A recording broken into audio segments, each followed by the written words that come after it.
guys? Welcome to another live stream, livestreamingdarts.com. I'm Charles Peterson, and we got some good things for you tonight. Sorry about the technical difficulty. I'm assuming that everybody can see me right now. If not, I am streaming by myself with Tom Sawyer on hold, on standby for no reason at all. If you can share this on your Facebook, I know we're streaming to YouTube this time, but if you can share the link on our Facebook page, it would be very much appreciated. Get people to tune in. If not, after this cast, it will live live here at Live Streaming Darts on the YouTube channel. How's everyone doing tonight? We're going to talk about two things tonight.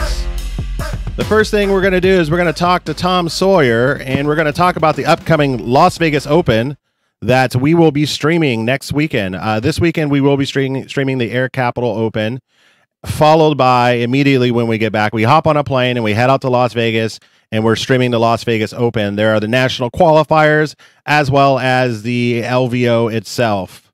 So we will have Tom Sawyer to have a discussion with me about that, and concluding that match, like we're playing darts, concluding that conversation, Scotty Burnett will be joining me to have a discussion about our thoughts around American players. Recently, Willie J played in the World Darts Championships, as well as Joe Chaney was playing at Lakeside. And we just kind of want to talk about, have an open discussion about our players and our performances over the pond. There's been a lot of stuff on Facebook for years of people talking about it. So I'm going to give you my opinion about it, and Scotty Burnett, who has a very unique opinion about it, we'll be having that discussion. So if you just give me a moment here, we'll pay some bills. When I come back, we're going to have Tom Sawyer live with us to have a discussion about the ADO Las Vegas Open happening next weekend.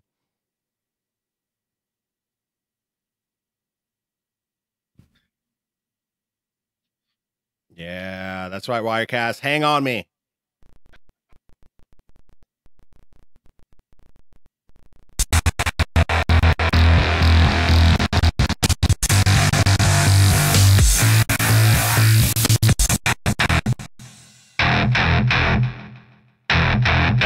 Software.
All right, welcome back. Welcome back. Thank you for tuning in.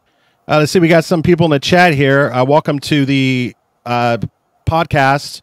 Is it a podcast? I guess it's a streamcast of Live Streaming Darts. And today we're going to talk about the Las Vegas Open happening on January 19th through 21st, which is next weekend. We have Tom Sawyer. Tom, can you hear me? I can. How you doing, Charles? I'm doing well, and I can hear you, so that's a good thing. Thank you, Scotty Burnett, for tuning in. Melanie White, I see you guys chat here in the middle. So new feature we added on just so we can check out what's going on. Hey, you know what, Tom? I realized I put your location as Peabody, Massachusetts. That's totally not right, is it? No, that is correct. Oh, it is correct. Oh, you just say Peabody, but it's spelled Peabody. Peabody, yes, our accent. Okay, great. Well, thank you for calling in with us today. We really appreciate it. You know, we are going to be live streaming the Las Vegas Open for the second year in a row, which is really exciting. I had a good time last year.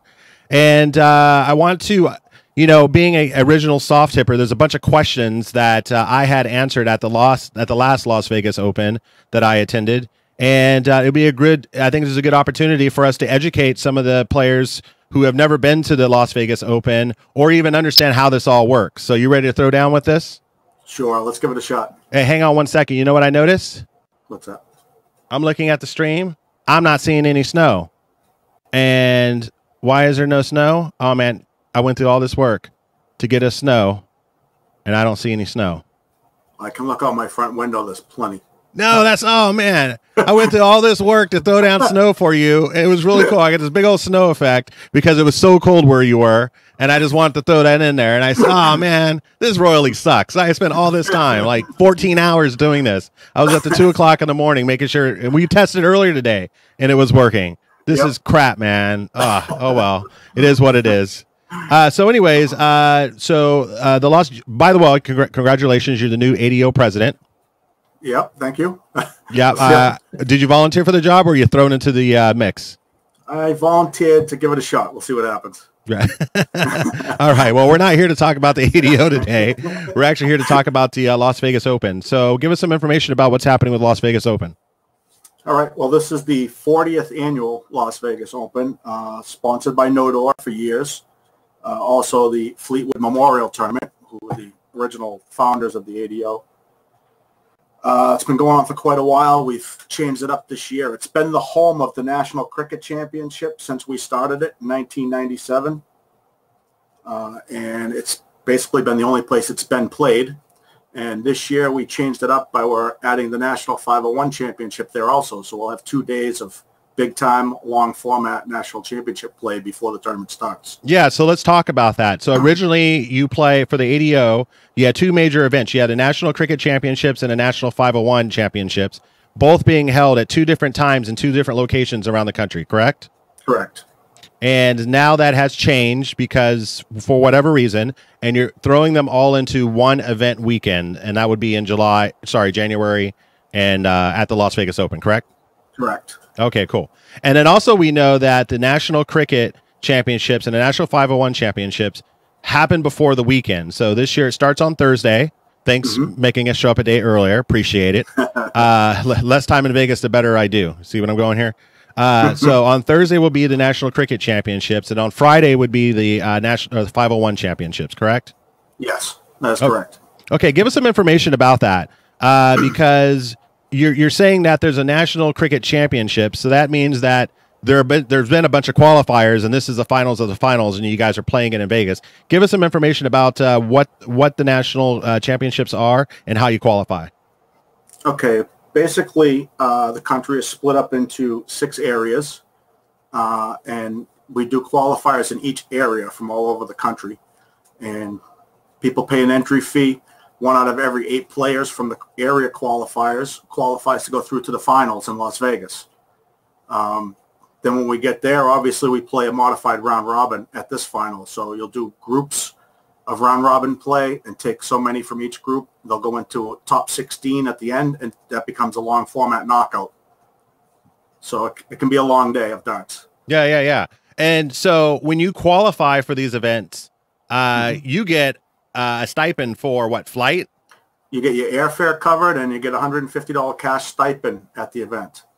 So usually $150 would go towards a room or something, right? Yeah, it covers your room for a normal tournament for a weekend, for 2 days. Right. But Vegas, where it's 5 or 6 days you're there. But. Oh, that's cool. So, and how much typically are entry fees to these qualifiers? The regional qualifiers are $110 a player, so 1 out of every 8 players qualifies. Oh, okay. So you have a good chance of actually going. Yes. Well, one of the common misconceptions in some of the areas is people will not go because they don't want to say, well, I can't beat Larry Butler in his area in the qualifier. But if there's 40 people there, then 5 people are going to go. It's not, you don't have to win that event to qualify. Yeah. And you know what? I'm pretty sure there's some shady people out there who would wait for Larry to qualify before they play. Yeah. And we've opened that up so you can go anywhere in the country and play. You don't actually have to play in your own area. In your own area. Nice.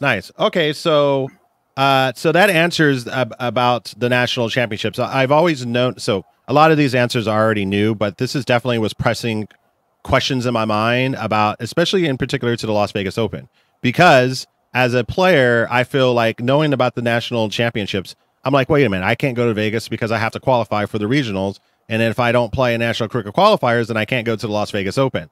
That is wrong. That is 100% not true. Absolutely. So let's talk about it. So then after you have your national championships, then we roll into what is considered the Las Vegas Open. Yes, and that'll start with our Friday night draw, the blind draw on Friday night. We roll into a bunch of events all day Saturday, all day Sunday, so we keep you busy. But you don't have to qualify for any of those events. They're all open. And that's open like any other event around this country, folks. So if you're ever interested, one, if you've never been to Las Vegas, obviously it's a good time to go. Two, the level of play in Vegas actually is pretty fun. There's a lot of good players, and the reason why, it's international, right? There's a lot of international players coming in. Well, especially this year with the 2 national finals in the same weekend, you're going to get a lot of players that are qualified for one, maybe not the other. So you're going to get a larger number of top players from the U.S., and we get a lot of international players come over for this event. BDO players and stuff, and occasionally we get a PDC player pop in. I know we had Webster come over a couple of years ago and played with Jeff Smith, and we've had Simon Whitlock come over and played with Darren one year. So there's been players from the PDC and the BDO that show up.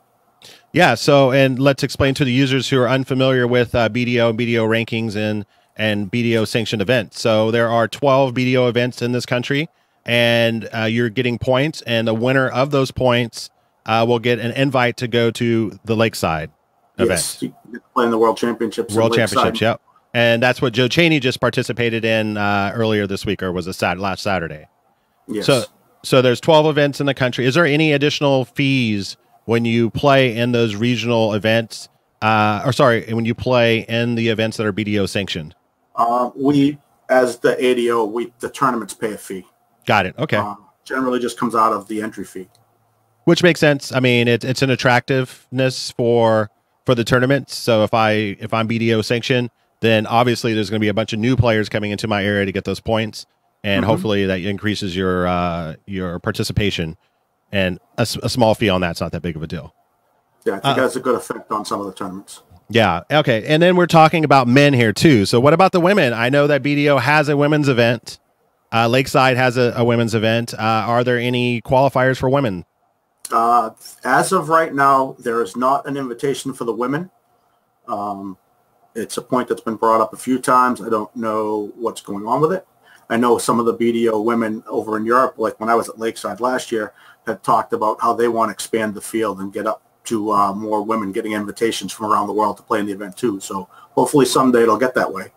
Yeah, it would be great because there are a lot of women who are participating in these events. I know there's a lot, and there was some really good darts thrown last year at the Las Vegas Open with the women. So it'd be nice that, obviously this really has nothing to do with us as consumers or players. It's more about the BDO making a decision about giving it a North American invite, right?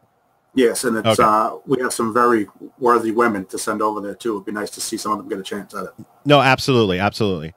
Okay, and then so the last thing I have here on my notes is WDF. So not only are you getting for this weekend, you're getting BDO points, but there's also points for WDF for the World Cup and the America's Cup, or so. Yes. Yeah, depending upon the year. Give us some information about the WDF and how the World Cup and the America's Cup play into that. Okay, well, the America's Cup is a smaller team. We basically just have a national final for that to pick that team. But as far as the World Cup goes, it's double the size. So we end up having a national championship for that. We take 2 men and 2 women from the national championship, make the team. And then the other 2 men and 2 women are the top point getters in WDF standings in North America, get the other 2 spots for your top 12 finishes for the year. Okay, and then that is being held typically? It's, well, we just got back from Japan in October. The next one will be in Romania in 2019. And the America's Cup is held somewhere, obviously, in the Americas. Yes, last year was, I think, Barbados. This year is Trinidad and Tobago in July. Okay. Well, that's a really awesome and a unique opportunity, one, to travel to those countries, and 2, to be able to participate and represent your country.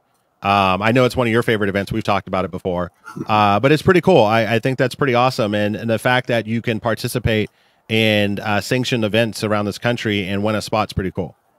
Yeah, I think it's that's another one of the big misconceptions is it's the same people that win these events all the time. We have someone like a Joe Chaney, who was his first time ever playing in a qualifier, regional qualifier, and he won that qualifier. He went to I think it was Charlotte that year, and he won the qualifier in the Masters to make the World Masters team and got a free trip to England to go play in the World Masters. That was his first time ever trying to qualify. Awesome. We had that same situation on the World Cup this year with Billy Squires. Yep. He never played in the qualifier, made it, got there, won the final event, got to go to Japan to play in the World Cup this year. So it's not the same people all the time. I mean, it's a great opportunity for anybody. All it takes is you have that good day to get through your qualifier, and then you get to the finals, you play a good, strong day at darts, and you get to go on a great trip. Yeah, I mean, and, you know, I'm pretty sure what they mean, the same people, is if you look at the list of people who've actually participated, you're going to see a bunch of repeats. But also the thing is this, when you don't go out and play and try to qualify, then the only thing you're doing is giving those guys another opportunity to go back again, right? Exactly. So, people don't come out and put the effort in. You can't fault the people that are there all the time. Yeah, it kind of feels like that's the story of darts in the United States. In fact, that leads into exactly what I'm going to be talking about with Scotty Burnett and whatever else is happening in this country in terms of darts and our performances elsewhere. Is there anything else you want us to know before we sign off here? Nope. I'm hoping we have a great turnout out in Las Vegas. I'm looking forward to seeing everybody and looking forward to you guys doing a great job of the streaming again. And let's just have a good time and see what this year brings. Yeah, well, we're looking forward to it. We will be live streaming the Las Vegas Open. Joe Cheney, let's talk about some people who will be there, but Joe Cheney will be there. Willie J will be there. And I'm bringing up their names because they recently participated in on a platform that we all wish and dream of. So they'll be there along with the typical suspects of Gates and Murphy and Pace and everyone else who's showing up. So definitely, guys, if you guys have an opportunity to come out and check it out. Oh, yeah, and then Tom will be playing too, because I'm pretty sure he's not going to be working the entire time. Defending champion for the cricket. I won my first one last year. It was the 20th year of the National Cricket Championship. Oh, boy. Oh, boy. I hope you got your game. Hopefully you have as much game as those helmets behind you. Oh, yeah, those are nice. 2 first-time winners last year, myself and Sandy Hudson. So oh, really? Oh, that's awesome. Yeah. So that Boston jersey behind you, who is that? The Boston jersey is Kyle Yastrzemski. Oh, and a Patriots helmet? I think there's 3 of them. There's 2 Tom Brady's and Rob Gronkowski up there. Yeah, you East Coasters. I've got quite a wall of them. I think there's 16 helmets up there. Yeah, that is pretty ridiculous. Hopefully, I hope you have more darts memorabilia than you do football. Well, there's a bunch of autograph sets of darts on top of that cabinet, and right in front of me, which you can't see because it's right above my computer, is a team-signed World Cup American flag from Japan when we went. I had everybody in the team sign it, and I framed it and put it up with the medals that we got from the World Cup this year. That's awesome. If I ever break into your house, I'm taking all your dart stuff. That's my reminder of what I want to do to try to improve and help the ADO out and keep it going. That's my focal point there. Great. Fantastic. Well, good luck with that. And we're here to support you. So we'll see you next week. And for you folks, we'll be right back. I'm going to give you a commercial break, and I'm going to call in Scotty Burnett to come in and save the day. Talk to you soon.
Yo, welcome back.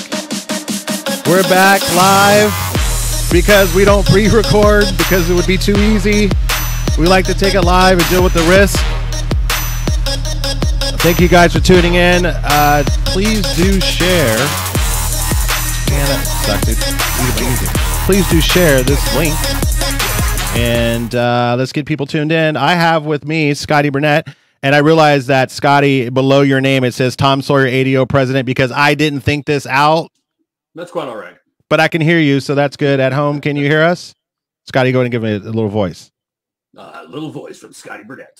All right, good. I can't hear you. Let me get your vocals up here a little bit, sir. How are you doing today, Scotty? I'm doing fantastic. I'll tell you, I'm actually a little jealous that Tom spent all that time arranging his collection of helmets and stuff before the feed. I basically just threw a blanket over all mine because it's not organized. Nice. So one point Sawyer. Yeah, he has a pretty nice collection too. Did you see that? I mean, it's not bad. Mine's actually just in piles on my on the floor over here. Which here, I'll give you a quick look. There you go. There's my collection, all my helmets and stuff. And it's really a good place for it, I think, because it leaves my office nice and crowded. Yeah, right. Well, it's I guess that's the first step. The first step is collecting. The second step is organizing, and the third step is displaying. Right. And then the fourth step is rehab. Right, and then realize you bought too much and wonder where your life went and why you have so much invested in all this. But I got lots of really neat stuff on my wall. Right.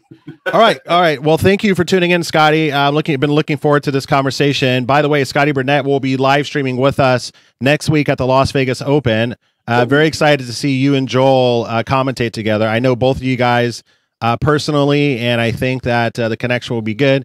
If it doesn't work out great, that's fine. We'll just boot you away and have you help me do something more productive. Right? I have no shame left. It's completely fine. Yeah, you guys will be fine. So I'm really looking forward to that. And it's another person. Like, I'm tired of myself having to be on the microphone, and it's difficult because I'm trying to actually work, like trying to get the damn snow to work. And it's tough when you're having to talk and manage everything. So it's going to be a nice, different feel for me. So one, I appreciate you coming in and doing this. And two, I think it's going to be really good for the stream. Yeah, I'm really looking forward to it. It really is. It's a highlight to the start of the year. So definitely. Yeah, that's right. Yeah, we are kicking off the year. For you folks tuning in, livestreamingdarts.com. We're actually building up a platform to where you can go and view all the matches that we live stream. We're going to be live streaming events like Shoot to the Moon. I think we're verified with the Music City Open, working with Las Vegas Open,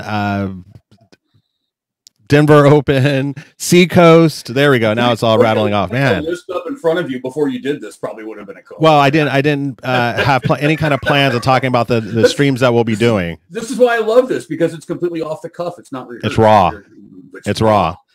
Yeah, I couldn't possibly think about taking another role, which would be directing and organizing things, right? So anyways, so with all these streams, there's a place where this lives, and it's livestreamingdarts.com. We'll be broadcasting interviews like this that I have going on with appropriate tags to people's names, not Tom Sawyer. But this is something new for us to kick off the year, and I believe that there's value in that. And we have new technology that we're trying to show, and also pay attention to the streams. The streams, we have some really cool stuff that's going to be happening with the streams this year. Since we're no longer doing events, we have all the time in the world to just focus on one thing, and right now that's going to be live streaming.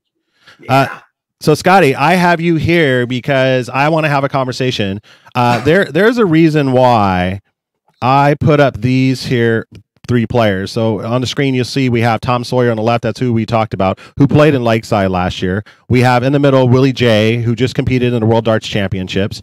And we also have Joe Cheney, who just competed at Lakeside. All 3 players are Red Eye Rhino Ultimate Team Gear players. So yeah, I got that going on, and that's why I did bring them up. But also, I'm not afraid to talk about the players who I sponsor and their performance. And yes. It's been an ongoing discussion, at the Dart Drama group that you'll see on Facebook.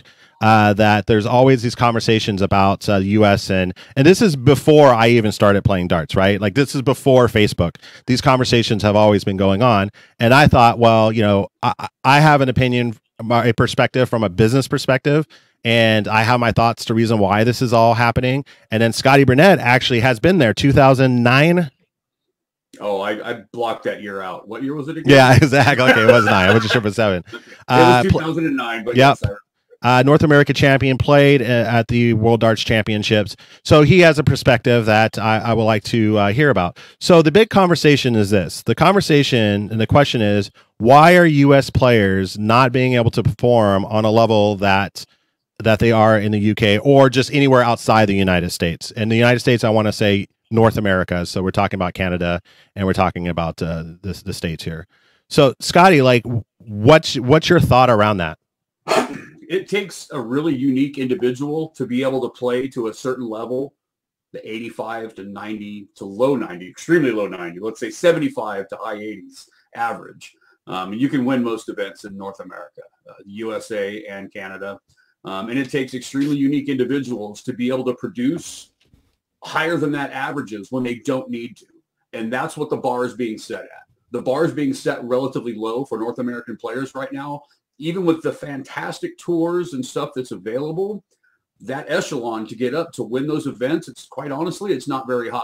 So when you're not being pushed on an event by event basis to try to have to get better than an 85 or a 90 to win, what do you think is going to happen when you go over to guys that are in their pajamas throwing 92 averages, rolling right out of bed? So are we saying that our skill level is just not there? Like it? Oh no. But because what to me that sounds like is that it's just a pure performance thing, right? Like we cannot perform at a level high enough to compete with them, and that's us playing against each other, trying to push each other. There's those few individuals that don't need people to push them. They go out and they push the boundary on their own. Shown like is the perfect example of that would be John Part. He didn't need anybody to raise that bar for him. He raised it for himself and went over and had a fantastic career with 3 world titles. That having been said, he was self-motivated. He didn't wait for somebody to put up an 85 average and then he would squeak by with an 88 average. So it was irrelevant what everybody else around him was doing in North America at the time. He was always one step ahead because he's pushing himself to get better. That being said, there's most people fall into that category is they play to their competition level. Right. And when your competition level is only putting up 82s to get by matches in the semifinals, quite honestly, how hard is it to win those events? Well, obviously it's pretty hard for some, myself included, because I don't have a whole lot of majors in my career. But that having been said, even the bar for winning here in North America is lower because nobody is out there pushing players or providing players with opportunities to play darts full time and make it a career and get better. So, some of the talk that I hear, and this has been going on forever. This one drives me crazy. That our country is so big and it is so expensive to travel around that we don't get to play each other enough to really push our level to be the next to be the next level. And I don't agree with that. But what was your thoughts on that? Yeah, that's not it at all. Okay, so if you look at the size of UK as a country, a couple of small islands and stuff, yeah, sure, it's pretty small. But it's not just UK players who are in the top 32 players in the world, the top 100 players in the world. They're from all over Europe. That's a good point, too. Put a map of Europe next to the overlay a map of the United States, and you'll find that they're fairly similar in size. Yep. And you still have to travel all around that massive country in Europe or that massive area in Europe to be able to compete at all these different events. So it's not just the UK, the very, very small drivable island in England. We're talking about a fairly large land size, and those guys are doing it very successfully. I'll add to that. And by the way, you get a point. I wish I had like a little button here I could press. Yeah. I'm gonna do that in the future. I'm gonna give you a point for every good comment that you make, good point that you make. Just don't call me Stephen A. Smith. It will be okay. Right. So I want to add to that. So if that was the case, then tell me why the guys on the East Coast, specifically Minuteman Dart League, those areas. I mean, you have Curtin, you have Sawyer, Young, all these guys who play in the same area. And if that statement was true, then why aren't those guys upping their performance level because they play with each other all the time? So correct. That having been said, you're talking just in the tri-state area there. Yeah. Like we would have had a world champion. I mean, a PDC world champion out of that tri-state area by now. If it was just simply about, one-upping each other as far as the bar goes. Yep. So there's so much more to it than that, and just, geographic locations too. So the second argument that I hear, and this one also drives me crazy, and this this point was proven. In fact, we don't even have to talk about this. I'm just going to make this statement that using the excuse that you have a full-time job and we don't play darts professionally here for a living is the reason why we're throwing the averages that we're throwing. That is BS, because look what Cross just did. It's literally just proven wrong by one individual in Rob Cross. Yeah. And, you know, getting into the PDC and being able to make a living at it, yes, it is very, very hard. I took a stab at it, a lighthearted stab at it, albeit. Several other players have gone over there for bricks of months at a time and taken a stab at it. Yeah, sure. You still have to be able to work and to support yourself, because you're not going to get all your winnings out of the events right out of the gate. You have fantastic Cinderella stories in Rob Cross that came along and boom, in his first year, he not only did he way to find a very nice career, but he became a world champion. So that is the Cinderella story of all times is in Rob Cross. However, for every one of those Rob Cross, there's 50 guys over there in the UK or in Europe just in general that are equally as a quality caliber player that are still working full-time jobs and playing events on the weekend to try to get their break into the big time too. So you're telling me that it's because that we're working is why we can't get there? I say that is categorically wrong. Yeah. Nice. Good point. Ding, ding, ding. You got 2 points right there. So, you know, so those two are the main things that I've been reading and I see a lot of in terms of discussion. And I really haven't heard any other reasoning. And I think about this a lot because I am a dart player and I'm so curious about why this. First of all, I'm American. We dominate everything. So why in the hell can we not dominate darts, right? So that's the first thing. And I know for many years I was saying like, oh, well, why do we need to go over there? We need to create our own thing, right? And I think that like this all, for me, and with my opinion, all fits under the same category of why we're not successful. And we can't create our own thing because I believe that our problem, and this is just me saying it, a lot of people are getting mad at me, we're just not serious about it. I mean, we love the game, we're passionate about the game, but we're not bleeding for it. Yeah. I think that if there was $1 million tour that happened and so okay. I have. Are you backpedaling? We're backpedaling. We're backpedaling because that just triggered point number 3, and I was trying to figure out what point number 3 was. So, David Fathom might get mad at me, but so there's this big talk about this tour that's happening in the United States, quote unquote pro tour, and the comments are that, oh, you come play in this tour, you're going to play against players of your caliber and better, and it's only going to catapult us up, and we're going to get those averages. And then Fathom made some comment like that, and it ends up going over to Q School and coming right back, right? So the original claim was that, oh, I'm going to play with these guys, we're going to get better, it's going to make us all better, and then I'm going to go qualify, and I'm going to be sitting smooth. And then immediately he came back, and not much has changed. So it's not a disrespect to any program. It's the logic that you think that a program like that is going to change things in the United States. And unfortunately, that is number 3 on my list of why we're not successful. I'll disagree with you in the regard that I think that avenues like that are being started in the United States, they're good inlays to learn how to get there. I agree. I think that is for a lot of these players that just come right out of their local bars and have talent growing out of their neck. I mean, these guys are just phenomenal players, but haven't really played organized high-level darts before. Yes, I think that's a fantastic stepping stone to get into that mindset, to know how to prepare for long format tournaments. However, that does not guarantee you success when you get over into the actual pro tours over there. You mentioned David. David's a very good friend of mine, and I won't put him on blast. However, I will tell you, very few people, with the exception of people like David and Kenny McNeil from Canada, have actually taken a stab at going over and trying to qualify through Q School and taking that run. Chris White as well. I know he's doing Q School again. So those are the people that are actually out there trying it. And then you have up to 1 million other people that just want to sit back and complain about what's happening. And not actually taking a stab at doing it. So I appreciate what the pro tours that are in the United States are trying to accomplish. I don't necessarily think that is the one avenue to do it, but I do think that is definitely a step in the right direction, but not the only direction. Yeah, I mean, so step in the right direction is with all the 3 items that we listed, right? If we all sat in the same location, obviously it's a good step.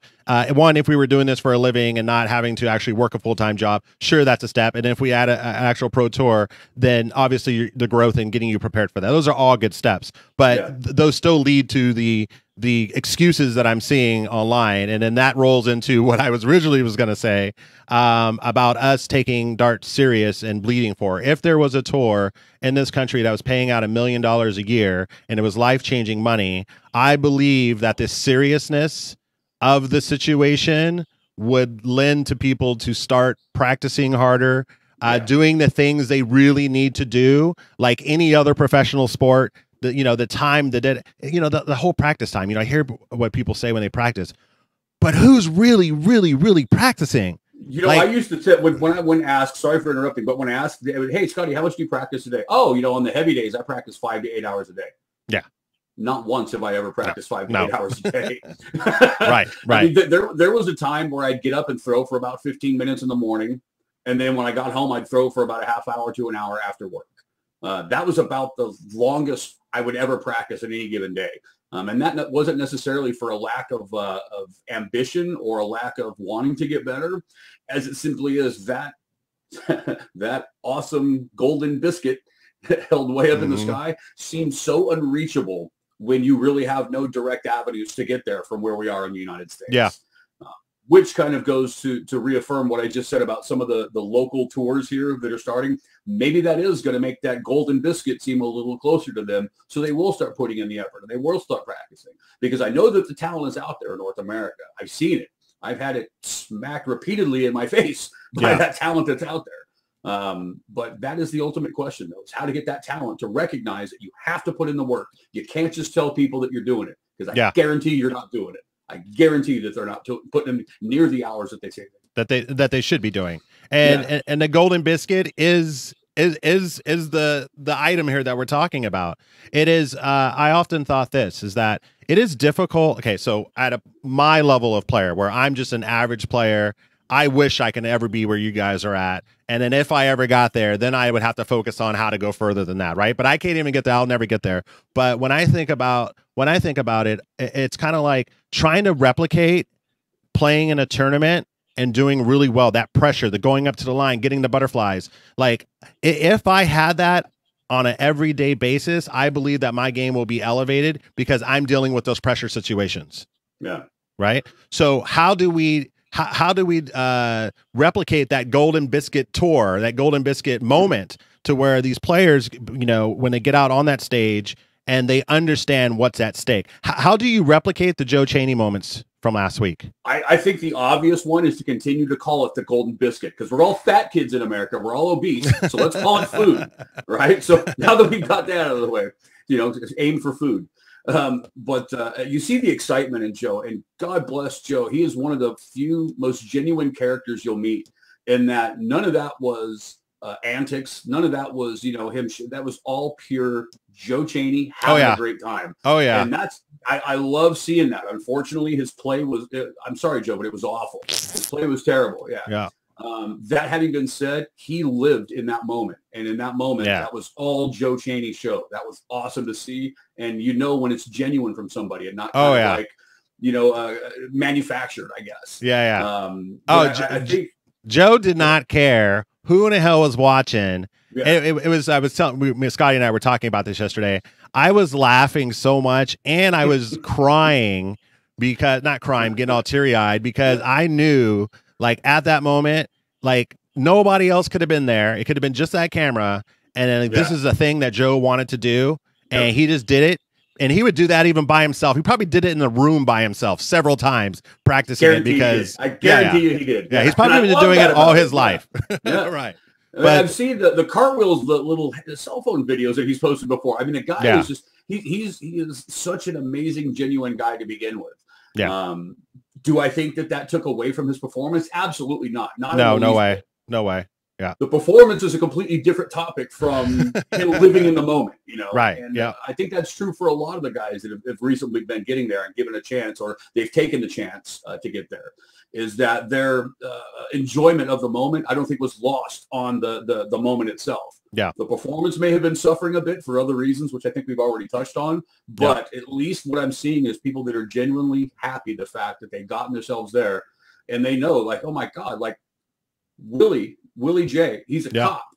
Yeah. I mean, the dude's got one of the toughest jobs in the world, and he still grabbed his moment and found a way to get there.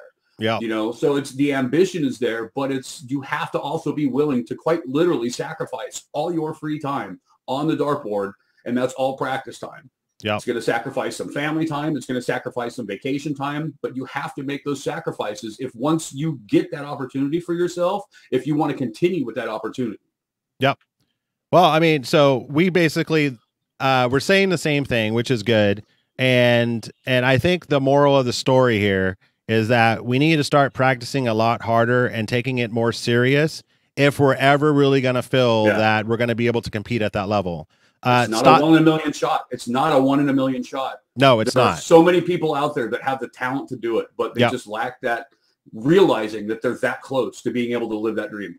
You know, and we talked about this, and I've talked about this with several different people, is I'm looking for, God, somebody has to come out in the United States and just blow everyone out of the water, which means that no matter what event they show up to, you just know automatically, like, man, that guy is going to win because he kicked in another gear that none of us have here. When that moment comes, then we're ready to go across the pond and compete. And I wish it would happen sooner than later. I think you're right. I think simply because of osmosis, it's like a light switch is going to go off in everybody's head. It's like, well, I've beaten him before. Yeah, you know, he's like, so all of a sudden everybody's game just inherently raises because of this guy literally proving it to be done in the United States. Yeah. So I think you're right there. I think there is one spark that needs to be ignited. And when we find that guy, I think he may even be already playing. But once he realizes that he is that spark, it's going to be awesome. Yeah, well, kicking to that next level, and it's a hard thing to do. And you said this, and we're going to wrap this up soon because we don't want to be chatting all night.